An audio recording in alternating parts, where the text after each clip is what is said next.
Salut les gars, quelques petits unboxings vite fait entre les rounds du X-Max contre le Reaper. Et on va aussi du coup en profiter pour le suivi de ce que je vous avais dit. J'ai donc un Mamba Monster X à capteur et un Xeon XR8 Plus à capteur.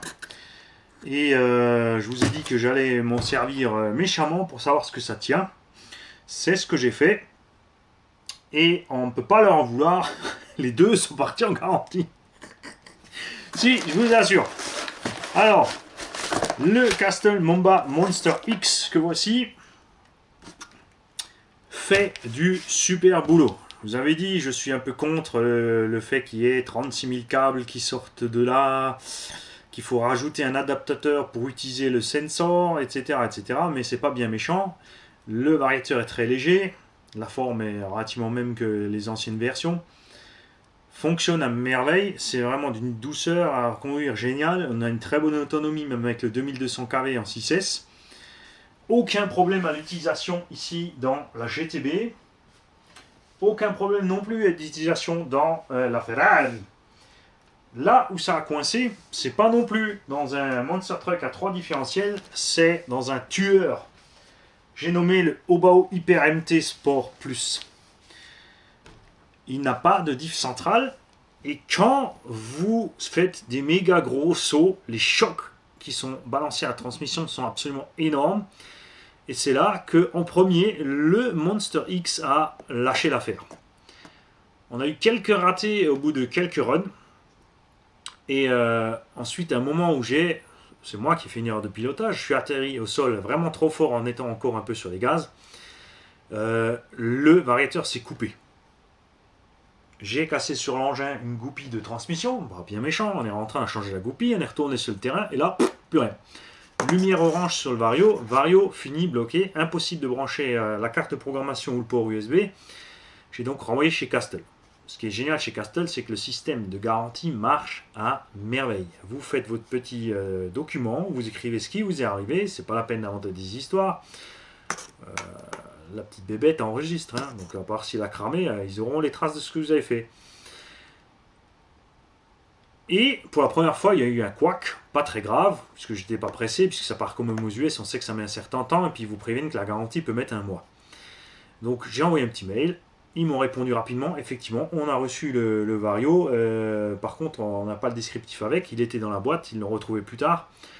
Ils se sont excusés, ils n'ont même pas cherché à comprendre, et ils m'ont envoyé donc un Mamba Monster X complet et neuf, dernière génération. Voilà. Super sympa chez Castle, j'ai toujours eu des réparations et des échanges sans la moindre discussion. Ça, c'est vachement agréable. Le XR8 Plus, quant à lui, par contre, a eu un petit souci au début, donc je l'avais renvoyé chez RC Team. Celui-là, je l'ai pris en France, l'autre, j'ai pris aux US, puisqu'il était 70 € moins cher aux US. 70 €, quand on voit le prix total, on le prend aux US. Là, par contre, on n'avait que 10-15 € de différence. J'ai donc pris chez RC Team. Un petit problème au départ avec le bec externe qui ne fonctionnait pas. Je l'ai donc renvoyé chez RC Team. Ça a mis 3-4 mois à revenir, etc., etc. Là aussi, j'étais pas pressé, donc j'avais aucune raison de leur casser les rouleaux pour qu'ils m'en donnent un autre neuf. J'ai récupéré ce machin.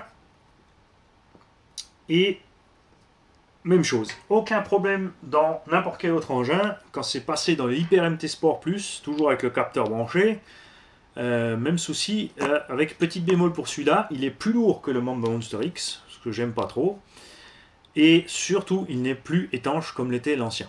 Donc là, c'est un problème, vous pouvez l'ouvrir facilement, le traiter ND200, mais c'est un peu dommage. Le Mamba Monster X, lui, est totalement étanche et ça marche très bien. Ce qu'on préfère, bien sûr, XR8+, c'est le bouton électronique. Là, vous allez me dire, mais il a eu un souci. Ouais, il a pris une pierre dans la gueule. Ça lui a explosé le capot et il allait se promener.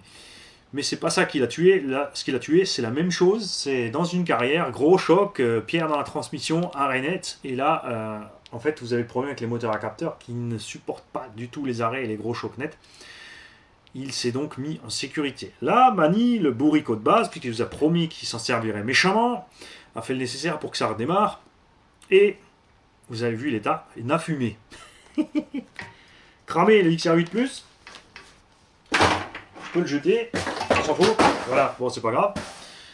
En tout cas, ce sont deux variateurs super, mais ne vous en servez pas dans une machine avec laquelle vous voulez faire le gros méchant goré.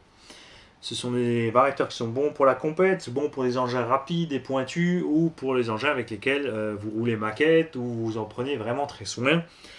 Dans les engins faits pour faire le goré, surtout le Hyper MT Sport Plus, puisque j'ai discuté avec deux personnes qui ont l'Hyper MT Sport Plus, qui ont eu le même problème, et au début, j'ai pas fait le lien tout de suite.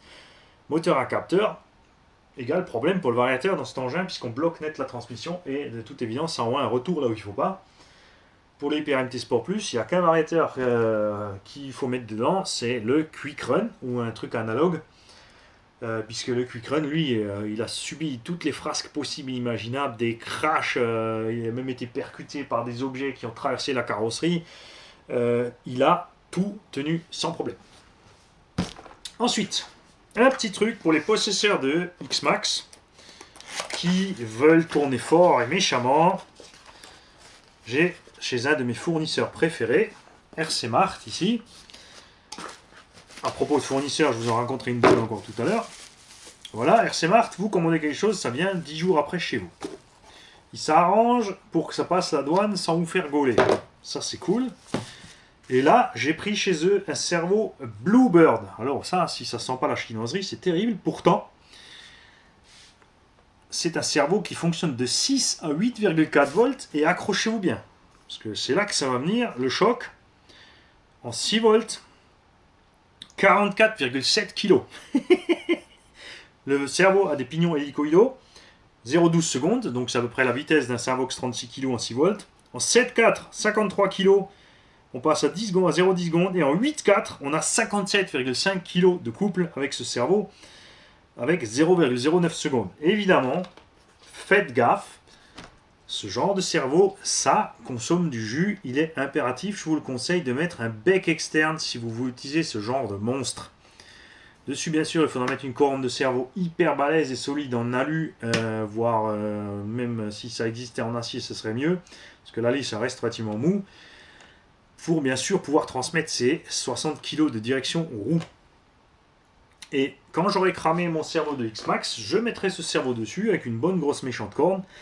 Je laisserai par contre bien sûr les biellettes en plastique pour faire fusible entre les deux, parce que c'est pas la peine de bloquer la roue dans une ornière, de tourner et d'exploser la fusée en deux parce que vous avez mis 60 kg sur la gueule. Je suis curieux de voir ce que ça envoie et de ce que ça donne. J'aime beaucoup l'emballage. J'aime beaucoup la finition de ce cerveau, je vais vous montrer de plus près. Franchement, c'est vraiment super cool. Il est entièrement en alu avec un corps de refroidisseur.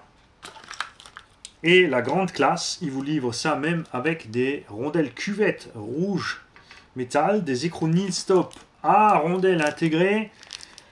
Tout ça pour une soixantaine d'euros. Donc bien loin de certains autres constructeurs. Surtout en puissance.